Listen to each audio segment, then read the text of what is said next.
بسم اللہ الرحمن الرحیم۔ اللہ تعالیٰ کے اسماء گرامی کے ساتھ ہم ایک سلسلہ وار پروگرام شروع کر رہے ہیں۔ اس میں ہماری کوشش یہ ہوگی کہ ہم اللہ تعالیٰ کے ناموں کو سمجھیں، اللہ کی صفات کو سمجھیں اور اپنے اوپر اس علم کو اس طرح سے طاری کریں یا اس طرح سے اپنے اوپر اپنائیں اس کو کہ وہ ہمارے لیے ایک روشنی کا باعث بن جائے، راستہ دیکھنے کے لیے، زندگی گزارنے کے لیے۔ اللہ کی صفات کا علم دراصل قرآن مجید کے بہت بنیادی علوم میں سے ہے اور اس کی اہمیت بہت زیادہ ہے۔ یوں سمجھیے کہ شاید دینی اعتبار سے اگر کہا جائے اور دنیا کی حقیقت کے اعتبار سے اگر کہا جائے تو یہ سب سے بڑا علم ہے جو قرآن مجید نے ہمیں دیا ہے۔ اس کی اہمیت کچھ اس طرح سے ہے کہ مثال کے طور پر میں آپ سے کہوں کہ آپ میرے گھر تشریف لائیے اور ساتھ ہی میں آپ سے کہوں کہ میرے گھر آ رہے ہیں تو میرے والد صاحب بڑے سخت گیر آدمی ہیں، وہ شور پسند نہیں کرتے، وہ الٹی سیدھی حرکتیں پسند نہیں کرتے، ادب سے بیٹھیے گا، اس طرح سے خاموش رہیے گا، زیادہ اونچی آواز میں نہ بولیے گا۔ تو میں آپ کو کیا بتا رہا ہوں کہ میرے گھر میں جانے کے آداب کیا ہیں۔ ٹھیک اسی اصول پر جب ہم اللہ تعالیٰ کے بارے میں جانتے ہیں کہ وہ کیسے ہیں، ان کی صفات کیا ہیں، تو اس سے یہ بتانا مقصود ہوتا ہے کہ تم اس دنیا میں رہ رہے ہو جو خدا کی دنیا ہے، تو خدا کی دنیا میں رہنے کے آداب کیا ہیں، وہ اس ہستی کے لحاظ سے ہمیں سوچنے ہیں اور اپنانے ہیں۔ تو اس لیے یہ بہت ہی بنیادی علم ہے۔ اسی طرح سے یہ بھی معلوم ہوتا ہے اللہ کی صفات کا مطالعہ کرنے سے کہ اللہ کی صفات کا ظہور قانون اور سنن کی صورت میں ہوتا ہے کہ اللہ تعالیٰ جب مثلا رحمان ہے تو رحمان کے قاعدے کیا ہیں، صفت رحمت سے کیا اصول پھوٹیں گے، کیا قاعدے بنیں گے، کیا شریعت بنے گی، کیا اصول بنیں گے جن کی روشنی میں ہمارے اعمال کو دیکھا جائے گا۔ وہ جبار ہے تو پھر کیا قاعدے نکلتے ہیں۔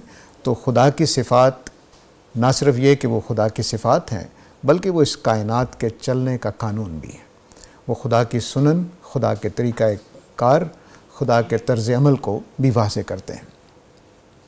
تو اس لیے یہ علم جو ہے وہ اپنی زندگی گزارنے کے لیے ہمارے لیے بہت ہی اہمیت رکھتا ہے۔ تو اس کا آغاز ہم کرتے ہیں قرآن مجید ہی کی آیات پر منحصر رہیں گے، کیونکہ ہمارے پاس رمضان میں ٹائم اتنا نہیں ہے کہ ہم اس میں احادیث کو بھی شامل کر سکیں، لیکن بہرحال قرآن کی بنیاد پر ہم ان تمام اسماء کو سمجھیں گے اور ان کے سمجھنے کا طریقہ یہ ہوگا کہ ہم بنیادی معنی سمجھیں گے اور پھر قرآن میں اس کے جو استعمالات ہیں، میں نے مضمون کے اعتبار سے ترتیب نہیں دیا بلکہ آیتوں کے اعتبار سے ترتیب دیا ہے موضوعات کو۔ مثلا سورہ البقرہ میں جو آیتیں آ گئیں وہ پہلے آ جائیں گی، سورہ آل عمران میں جو آئیں گی وہ بعد میں آئیں گی، تاکہ اسی ترتیب سے میں چیزوں کو لیتا چلا جاؤں۔ تمہیدی طور پر جو باتیں میں کرنا چاہتا ہوں وہ صرف یہ ہیں کہ اللہ تعالیٰ نے یہاں یہ بتایا ہے کہ میرے نام، اللہ کے نام اچھے ہیں، سارے اچھے نام اللہ کے ہیں، تو اسی سے اللہ کو پکارو۔ پکارنے کے معنی دو ہوتے ہیں، بلانے کے اور پکارنے کے، یعنی فدو کے معنی۔ تو اللہ سے کوئی بات کرنی ہے، کوئی شکوہ کرنا ہے، کوئی شکایت کرنی ہے، کوئی التجا کرنی ہے، کوئی استدعا کرنی ہے، تو وہ بھی اچھے ناموں کے حوالے سے، اور اللہ تعالیٰ کو پکارنا ہے مدد کے لیے تو تب بھی اس کو اچھے ناموں سے پکارنا ہے۔ اچھے ناموں سے مجھے کسی نے ایک زمانے میں سوال پوچھا کہ اللہ تعالیٰ اپنی تعریف کرتے رہتے ہیں، یہ تعریف نہیں ہے، اللہ تعالیٰ اپنی صفات بتاتے ہیں۔ جس طرح میں نے اپنے دوستوں کو بتایا کہ میرے گھر جا رہے ہو تو والد صاحب کے ساتھ معاملہ کیسا ہوگا، تو یہ صفات ہیں۔ اور اللہ تعالیٰ کے ہاں چونکہ کوئی عیب نہیں ہے، کوئی خامی نہیں ہے، اس لیے جو بھی نام اس کا ہے، جو بھی اس کی صفت ہے وہ اچھی ہے۔ تو پہلی بات یہ کہ اللہ تعالیٰ کے تمام نام جو ہیں وہ اچھے نام ہیں۔ اس میں اللہ تعالیٰ نے ایک اجازت بھی دی ہے، وہ آگے چل کر ہم دیکھیں گے کہ اچھے ناموں سے اس کو پکارا جا سکتا ہے۔ اس کے بعد فرمایا کہ ان لوگوں کو چھوڑ دو جو یلحدون فی اسمائہ، اللہ تعالیٰ کے ناموں میں الحاد برتتے ہیں۔ الحاد کے اصل معنی ہوتے ہیں ہٹ جانے کے۔ تو اللہ تعالیٰ کے ناموں کو صحیح طرح سے نہ سمجھنا، ان کا صحیح طرح سے اطلاق یا اپلائی نہ کرنا۔ مثلا اللہ تعالیٰ رحمان ہے تو رحمان کے کچھ تقاضے عدل کی صورت میں بھی نکلتے ہیں، تو ہم صرف رحمت کو مان لیں اور عدل کو نہ مانیں تو یہ اللہ کی صفات میں الحاد ہو جائے گا۔ اسی طرح الحاد کے معنی یہ ہیں کہ اللہ کی کوئی صفت کو انسانی صفت کے طور پر لے لینا، کہ مثلا ہم اللہ کو اتنا ہی خالق مانیں جتنا میں آپ تخلیق کر سکتے ہیں، اس طرح سے، اور یہ توقع چھوڑ دیں اللہ تعالیٰ سے کہ وہ مرنے کے بعد گل سڑ جانے کے بعد ہمیں دوبارہ پیدا کر لے گا. ہم تو نہیں کر سکتے لیکن وہ کر لے گا کیونکہ اس نے پہلے بھی نہ ہونے سے ہمیں بنایا ہے. تو اس طرح سے الحاد فی اسمائی کا مطلب ہے کہ اللہ کی صفات کو یا تو صحیح طریقے سے نہ ماننا، سمجھنا ہی نہیں ہے، اس کو کسی پہلو کو چھوڑ دینا ہے، فراموش کر دینا ہے، یا اس کی صفات کو انسانی صفات کی طرح لے لینا ہے. تو فرمایا کہ یہ دو چیزیں اس میں سورہ الاعراف سے ہمیں معلوم ہو رہی ہیں کہ اللہ کے اچھے نام ہیں، انہی سے اللہ کو پکارنا چاہیے، اور اللہ تعالیٰ کی جتنی بھی صفات ہیں ان کو نہ صرف یہ کہ پوری طرح سمجھنا ہے بلکہ ان کے جو اطلاقات ہیں، جو نتائج ہیں، جو لوازم نکلتے ہیں ان کو بھی پوری طرح مانا جائے. اس کے بعد فرمایا کہ اللہ کو اللہ کے نام سے پکارو یا رحمان کے نام سے، جس سے بھی پکارو سارے اچھے نام اسی کے ہیں. اس کا مطلب یہ ہے کہ ہم اپنی زبانوں میں، یہ تو ظاہر ہے کہ عربی میں اللہ کے نام ہیں جو ہمیں قرآن کی وجہ سے سمجھ آتے ہیں، لیکن ہم نے خود کچھ نام رکھے ہوں گے، جیسے اللہ پاک کا لفظ ہے، اللہ میاں کا لفظ ہے، یا ہمارے ہاں خدا کا لفظ ہے. یہ بھی اچھے الفاظ ہیں، اس میں کوئی خرابی نہیں ہے، تو ہم ان سے بھی پکار سکتے ہیں. صرف وہ نام اللہ کے لیے شایان شان نہیں ہوں گے جس میں کوئی خرابی ہے اس طرح کی کہ اللہ تعالیٰ کی کوئی نقص پیدا ہوتا ہو یا اس میں کوئی عیب لازم آتا ہو. ایسے نام ہم نہیں رکھ سکتے. دوسری چیز جو بنیادی باتوں میں سمجھنے کی ہے وہ یہ کہ میں نے اس پورے پروگرام میں دو چیزوں میں فرق کروں گا. ایک وہ نام ہے جو اللہ تعالیٰ نے خود اس میں صفت کے طور پر بیان کیا ہے، مثلا خالق کہہ دیا کہ بنانے والا، اور ایک وہ نام ہے جو ہم لوگوں نے بنائے ہیں لیکن اللہ تعالیٰ نے اسے فعل کی صورت میں، ورب کی صورت میں بیان کیا، یعنی اللہ تعالیٰ کرتے ہیں اس طرح اسلوب. ایک ہے کہ اللہ تعالیٰ خالق ہیں اور ایک ہے یخلق، اللہ تعالیٰ خلق کرتا ہے.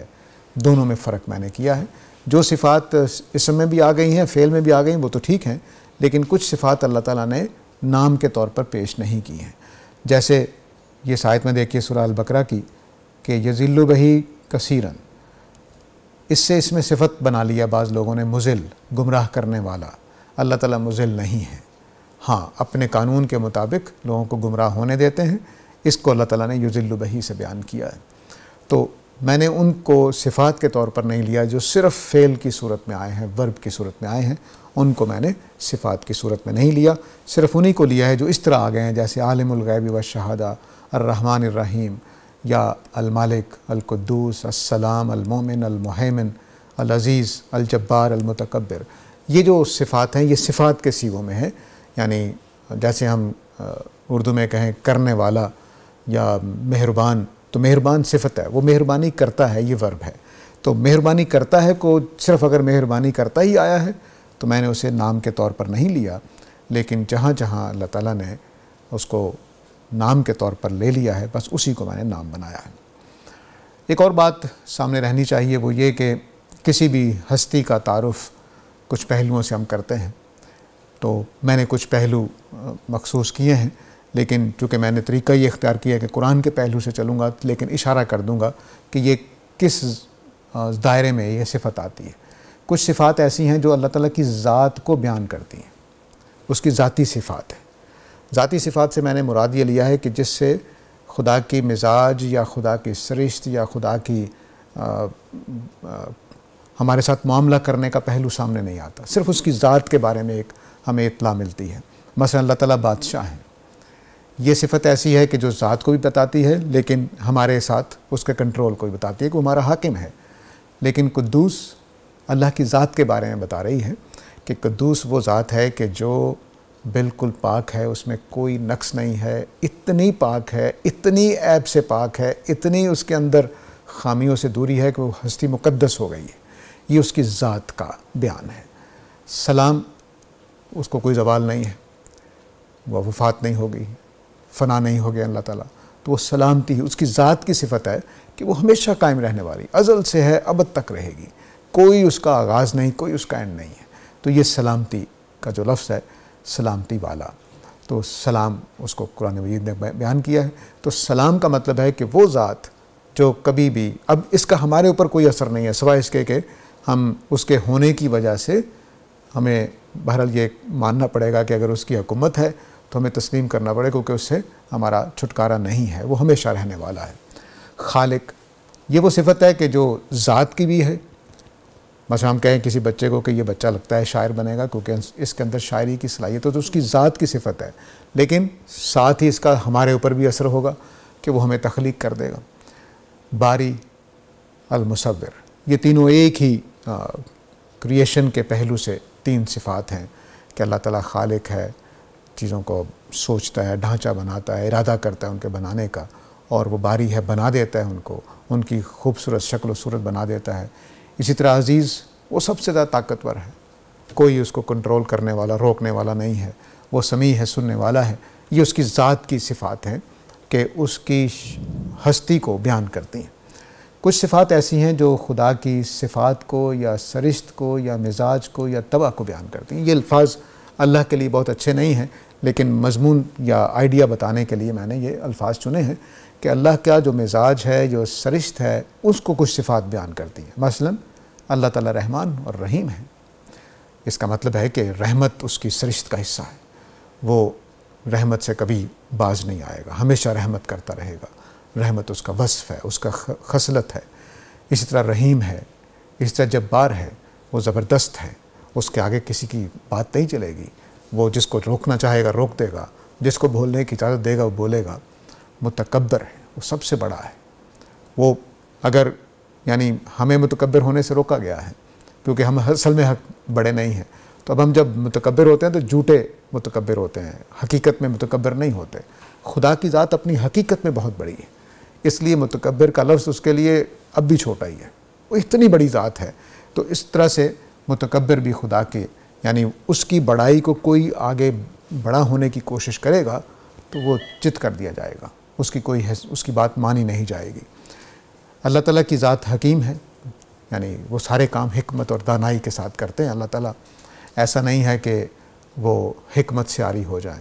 مثلا اگر کوئی متکبر ہمارے ہاں ہوتا ہے تو وہ حکمت سے عاری ہو جاتا ہے، وہ الٹے سیدھے کام کر رہا ہوتا ہے، وہ جائز ناجائز ہر طرح کا کام کر دے گا کیونکہ وہ اپنے آپ کو بڑا سمجھتا ہے، اور لیکن اللہ تعالیٰ کی ذات ایسی نہیں ہے، وہ حکمت والی ہے، کبھی بھی اس کی حکمت اس کی طبیعت سے، اس کے کاموں سے جدا نہیں ہوتی۔ تیسری چیز یہ ہوتی ہے کہ اس ہستی کی قدرتیں کیا ہیں، وہ کیا کر سکتا ہے۔ اس کو اللہ تعالیٰ نے اس طرح کے جملوں میں بیان کیا ہے۔ میں اپنے اس 30 پروگراموں میں اس طرح کی صفات شاید نہ لا سکوں، لیکن اس طرح کی لے کر آتا رہوں گا کہ اللہ تعالیٰ ہر چیز پر قدرت رکھتے ہیں، وہ جو کرنا چاہیں کر سکتے ہیں، جو بنانا چاہیں بنا سکتے ہیں، جو مٹانا چاہیں مٹا سکتے ہیں۔ یہ اللہ تعالیٰ کی قدرتوں کا بیان ہے۔ اللہ تعالیٰ جو کچھ ہم کرتے ہیں اس سے باخبر ہے، یہ بھی اس کی قدرت ہے، یعنی دل کے خیالات تک کو اللہ تعالیٰ جانتے ہیں۔ پھر دیکھیے اللہ کی قدرت کیسی ہے کہ هو الذی یصورکم فی الارحام، وہ رحم مادر میں تمہاری صورت گری کرتا ہے۔ رحم مادر میں اگر ہم جہاں سے ہمارا آغاز ہوتا ہے پہلے دن سے ماں کے پیٹ میں، تو ہماری جو سائز ہے وہ غالباً ریت کے ذرے کے برابر بھی نہیں ہے، تو ریت کے ذرے کے برابر سے ہمارا آغاز کرتے ہیں، اس میں اللہ تعالیٰ کہہ رہے ہیں میں تمہاری صورت گری کر رہا ہوتا ہوں۔ تو وہ صورت گری جو ہے وہ ظاہر ہے کہ خدا کی اتنی باریک قدرت ہے، اتنے باریک کام، اپنی شریانوں ہی کو دیکھ لیں کہ کس طرح سے اللہ تعالیٰ باریک باریک کام کرتے رہتے ہیں، تو قدرتیں اس کی بے پناہ ہیں۔ تو تیسری چیز یہ ہوتی ہے کہ ہم کسی ذات کی قوت اور قدرت اور صلاحیت کو اندازہ لگائیں، تو ہم یہاں پر قدرت کا لفظ چونکہ اللہ نے اپنے لیے بولا ہے تو اس لیے صلاحیت کی بجائے یہ لفظ ہے، لیکن ہم اگر انسانوں کے لیے بولیں گے تو صلاحیت کا لفظ۔ پھر تیسری چوتھی چیز یہ ہوتی ہے کہ اس ہستی کے اخلاق کیا ہے۔ اللہ تعالیٰ کہتے ہیں میں اپنے وعدوں کو خلاف ورزی نہیں کروں گا، وہ قائم بالقسط ہے، ہر لمحے انصاف کریں گے۔ کوئی اقدام، کوئی قول اللہ تعالیٰ کا، کوئی بات، کوئی اشارہ، کوئی کنایا وہ عدل سے ہٹ کر نہیں ہوتا۔ تو یہ خدا کے اخلاق کا بیان بھی آئے گا۔ میں بھی یہاں پر بھی وہی بات کہ جو صفات اس طرح سے آئیں گی ان کو ہم زیر بحث لائیں گے، لیکن جو صفات فعل کی شکل میں آئیں گی ان کو ہم سامنے نہیں لائیں گے۔ لا یخلف المیعاد میں دیکھیے سورہ توبہ میں اللہ تعالیٰ نے کتنی عجیب بات ہے کہ عذاب دینے کا ٹائم آ گیا ہے۔ اللہ تعالیٰ کہہ رہے ہیں جہاں پائیں مار ڈالو ان کو، لیکن ساتھ ہی کہتے ہیں کہ جو میں نے ان سے عہد باندھ رکھا ہے نبی صلی اللہ علیہ وسلم نے صلح حدیبیہ کے موقع پر، جب اس کی مدت پوری ہوگی تب تک عذاب نہیں دیا جائے گا۔ تو اللہ تعالیٰ اپنے وعدوں کو اس طرح سے پورا کرتے ہیں۔ پانچویں چیز جس سے ہم کسی ہستی کو پہچانتے ہیں وہ اس کے کام ہیں کہ وہ کیا کیا کام کیا اس نے، کتنی کتابیں لکھی ہیں مثلا، کیا تو ہمارے سامنے جو اللہ تعالیٰ کے کام ہیں ان میں سے چند کا ذکر کر رہا ہوں کہ اللہ تعالیٰ نے مٹی سے بنایا، ہمیں جیتی جاتی مخلوق بنا دی ہے، زمین و آسمان کو بنایا مقصد کے ساتھ، اور پھر ہر چیز کو اللہ تعالیٰ نے اس کی تخلیق دی، شکل دی، پھر اس کو ہدایت بھی دی۔